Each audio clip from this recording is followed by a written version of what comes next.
Kia ora, Leo. This is your reading for the Sagittarian full moon that we're in right now. And take what resonates, leave what doesn't. These are symbolic storylines. Thanks for joining me. And if you haven't before, we always go through and clarify with a few other decks. So this last week, well, it's been pretty charged up, I feel, Leo. And what's happening here? Right. Let's see. Okay. Now, if there's been any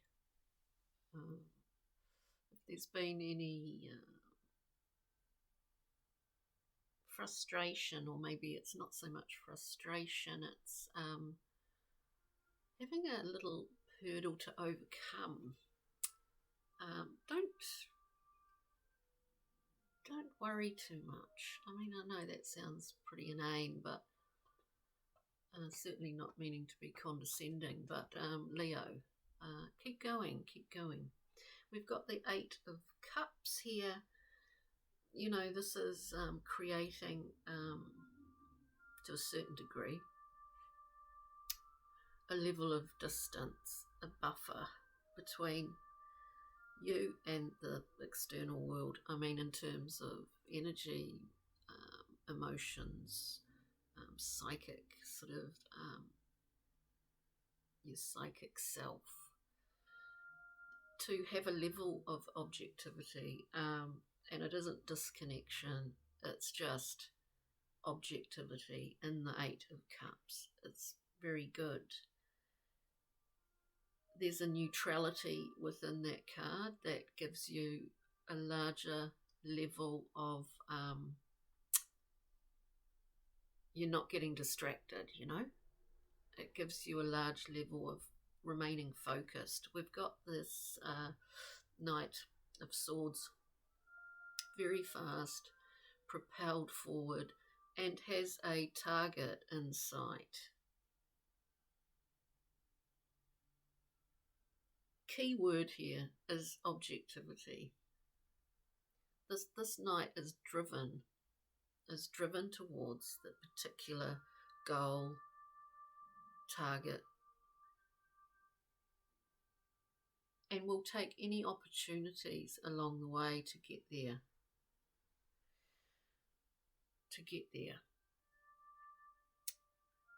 We then have the Deval, Capricornius. Motivations, intentions, kind of key at this time. We're living life fully, but of course within that, and that's an encouragement within this card in the Thoth deck, you know, that we take life by the horns, that we enjoy all its earthly delights. The downside, or the other side, is that we do get attached to things. We create thought forms, whether that be beliefs about ourselves or about situations or other people that aren't necessarily, they are as real as any physical thing, because we create that. But they can be changed and shifted far more easily than a physical structure. You know what I'm saying? So it's to be aware of that, is to be aware of our particular little thought forms and habits and attachments, I guess, within that card. We then come to, as I said, we do go through and clarify and check out your other signs, elements, titles that stand out. We come to the Three of Swords. We understand sorrow. We all do. It's part of the human condition. We then have, with that, the Nine of Wands. Now we see the Eight of Wands is a very fast moving archetype. messages coming through, being open to new messages. The thing with the 9, excuse my finger, is that we've got this central point here which creates a tension. We've got the central wand, the 9th wand, which creates a tension here in the rhythms of, we see sun, we see solar, we see lunar. It creates a tension which can be quite, which can sort of dampen flow, as it were, or new things coming through, messages coming through, all of that kind of stuff. There might be some past residue here for you, Leo, that you're finding at the moment that is a barrier to you getting to where you want to go, because you know where you want to go, right? So let us clarify. We've got the Morgan Greer deck now to clarify a bit more, and then we'll get the Brian Froud Pixian Fairy, and then a journey map. So let's look at the 8 of Cups for Leo, please. 8 of Cups. This is only beneficial, as I said at the beginning, only beneficial to create that buffer zone around you. It's a clear, like a moat around you. Think of yourself as a castle. You've got this clear and clean area around you that acts as a protective, even just energetically protective. It is only going to be of benefit. Here we see the Ace of Discs, abundance. Obviously, it's coin, it's material abundance. It's something that you're going for, associated with that. There's an emotional aspect that, as I said, I'm repeating myself, that has been or is currently, nothing lasts forever, is a slight boundary, hurdle to getting to where you want to go, is getting that very strongly emphasis on nothing lasts forever. So let's look at the Knight of Swords. So that Knight of Swords.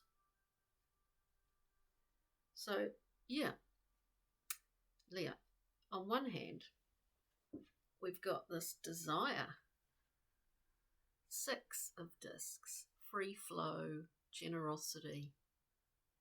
It's as natural as breathing air, yet it's quite a difficult position to hold. I mean, difficult to get there. You know, because it's like walking this fine line. There's no agendas here. We've got this consummate balance. And hello, another 8. We're all about the mind at the moment, Leo, it seems.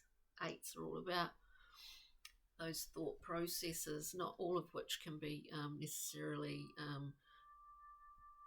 followed or trusted, because 8 of Swords, we have levels of self-limitation,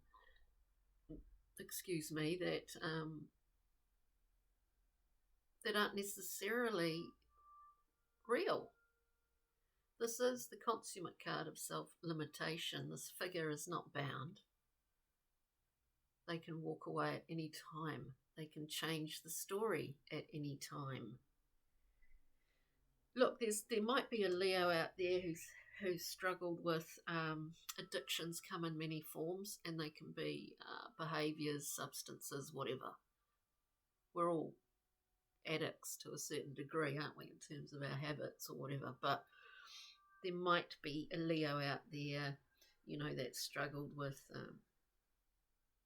possibly substances, or just trying to shift their perspective on their ability, their own abilities to make what they want to create in the physical world. Don't lose faith in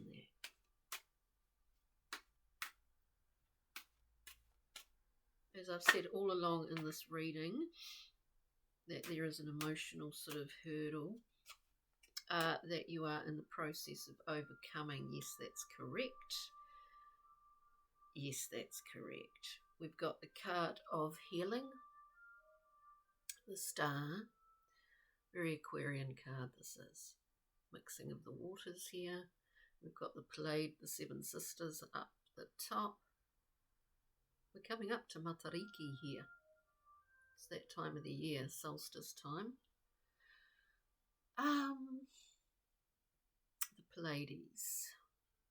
We build a bridge here. This is healing.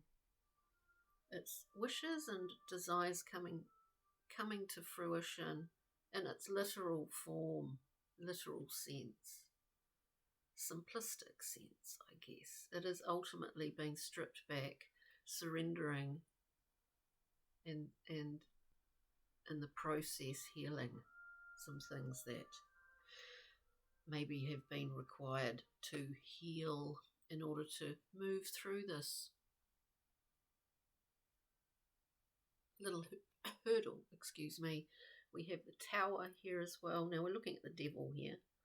We've got the Tower, so breaking it all down again in order to rebuild. What we're rebuilding is our own understanding, our own internal understanding of how we work, how we operate, what our ego is doing, what's going on in the old psyche, what archetypes are we driven by. We understand all of this in the Strength card, and as I said before, getting these 8s coming up, it's all about your mind is a beast at times, and yeah, so we need to understand our motivations and our intentions, and that is what you seem to be doing, Leo. It is only going to bring success, fortune. I say it now. We've got this combo. It's just too amazing. Let's look at this Three of Swords. It's past. It's just past, you know. Three of Swords, please, for Leo. This is a beautiful reading, actually.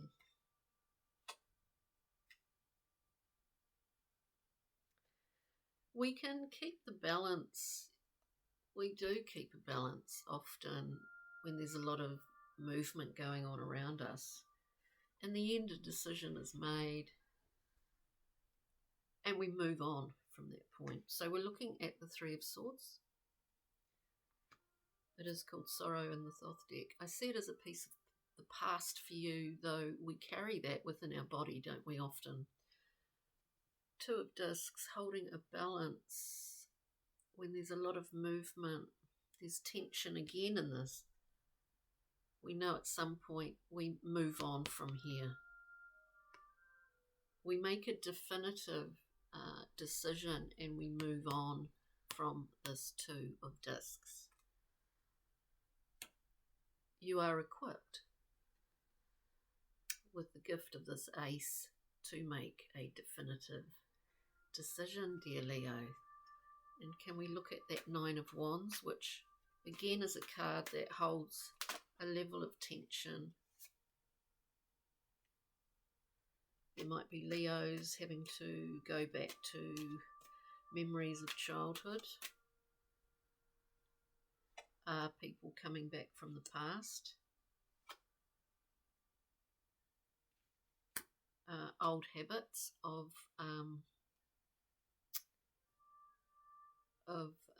feeling undeserving. I say this, Six of Cups, a beautiful card. People can return from the past, but we also remember childhood, the act of giving from the heart with no agenda. We then have the moon. There are a lot of things within the moon that tell us there are many things we are not conscious of. But there is a cycle involved here, and sometimes we're walking in a dark valley, and at other times we're in a valley of light. This is the tension and the nature of solar lunar dance. And then, just to top it off, the Five of Discs. So memories of not being worthy, or memories of choosing lack over gain, Leo. So it's pretty clear here that look, you've got some big kahunas here. The Wheel of Fortune, 2 aces. You've got the drive to overcome this blip. Brian Froud, Pixie and Fairy, please, for Leo. There's a great desire to overcome that. Whatever that is for you, it does look to be an emotional memories from the past, attitudes about yourself from the past. You want to blow it up. You want to tear it down. You want to blast it with this electric light energy. We've got Glominous Doom here, which is about allowing something to pass through you. You know, like a burping baby. Excuse me, allowing something to pass through you. Glominous Doom is not a depressing card. It's understanding that things do pass through you, whether you are consciously aware of it or not. And there's a point where you just surrender and say, well, this is passing through. That's all it needs to do. We just sit with it, allow it. There are bigger things afoot. This is part of your little hurdle of sorts, but you're equipped with the Ra card, which is absolute kinetic energy. It's there to speed up, to increase, to expand, and to allow you to achieve the goals that you've set for yourself, all those targets. Pretty amazing, Leo. And let's just get a journey map card for you. This is all we need at this current time, for this moment in time. Faith. We have faith. It gets us through. It allows us to keep going, to have faith in something a little bit bigger than ourselves, whatever that is for you. And also faith in your own ability. We recognise that in others. We recognise that we are walking vessels of light. Whether you think that sounds cheesy or cliched, we are walking vessels of light. On that note, go forth, keep going, Leo. On that note, beautiful reading. Thanks for joining me. Hope you got something out of that. And we'll see you next time for the new moon in Gemini. So thanks for joining me.